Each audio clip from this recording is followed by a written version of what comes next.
Il y a plus d'un demi-siècle, Emmanuel Heredia arrivait sur son lieu de travail avec cette mystérieuse valise en cuir, carton et tissu.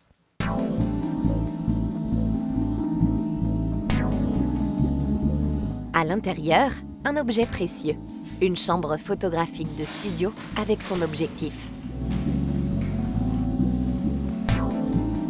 Cette chambre était fabriquée en France par les établissements Gilles Faller à Paris. Sa fabrication datait d'avant 1939. La qualité de l'ébénisterie en acajou blond verni, la qualité du soufflet en cuir et l'épaisseur des parties métalliques conféraient à cet ensemble une extrême rigidité. Il n'y avait pas de plastique ou de dérivés du pétrole. Cette chambre était montée sur un pied en vieux noyer verni avec arbre à double pignon pour les réglages manuels de hauteur et de niveau. Maintenant, parlons un peu technique. L'objectif était un Sommet Berthiaud de fabrication française à Paris. Il disposait d'une focale fixe de 300 mm et d'une ouverture de 4,5 à 32. Derrière l'objectif, l'obturateur à rideau en toile permettait 6 vitesses approximatives du 1/15e au 1/90e de seconde. Sous un voile noir, la mise au point se faisait avec une loupe sur le dépoli, un travail de précision. Le film négatif était chargé dans le châssis bois avec un intermédiaire métal dans une chambre noire.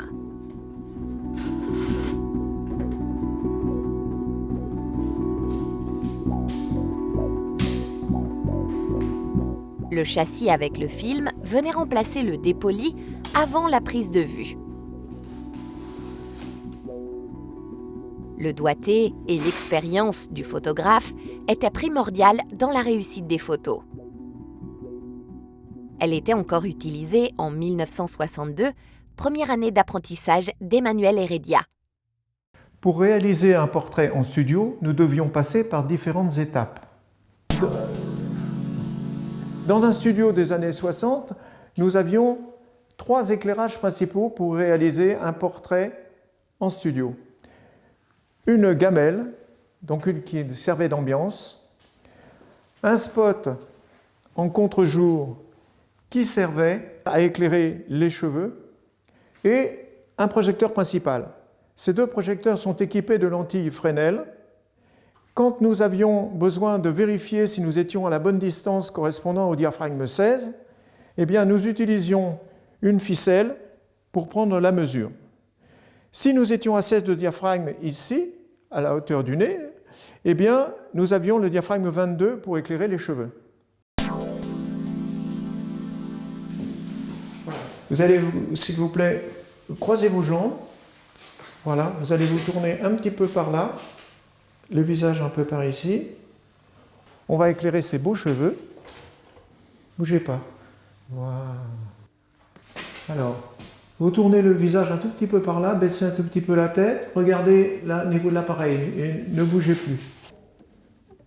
Alors, regardez bien par ici, là, s'il vous plaît. Le beau sourire, ouais, superbe. Voilà, parfait.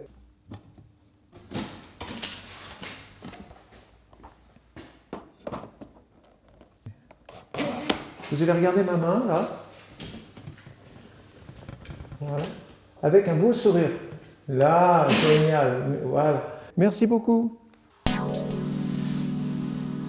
On travaille sous un éclairage de couleur rouge inactinique. Le film argentique négatif est trempé et agité pendant 5 minutes dans un révélateur à 20 degrés. Donc là, je vais passer un vernis matolin qui va permettre une meilleure accroche au moment de la retouche. Le retoucheur atténue les ombres et supprime les points noirs, les boutons, les rides, etc. Un agrandisseur Priox de fabrication française et de renommée mondiale. Le négatif est positionné dans un passe-vue pour effectuer la mise au point.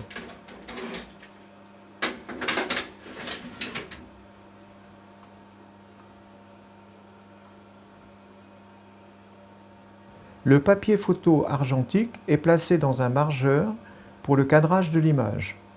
Le temps d'exposition varie entre 2 et 5 secondes environ. On utilise une trame confectionnée avec un bas de femme pour estomper les retouches du négatif. Le révélateur à 18 degrés va faire apparaître l'image latente. Le fixateur arrête le développement de l'image. Avec du fixateur usagé, on pouvait récupérer de l'argent en métal par électrolyse. On prépare la palette avec de l'encre de Chine solide diluée avec la salive. Équipé d'un pinceau très fin, on réalise les retouches.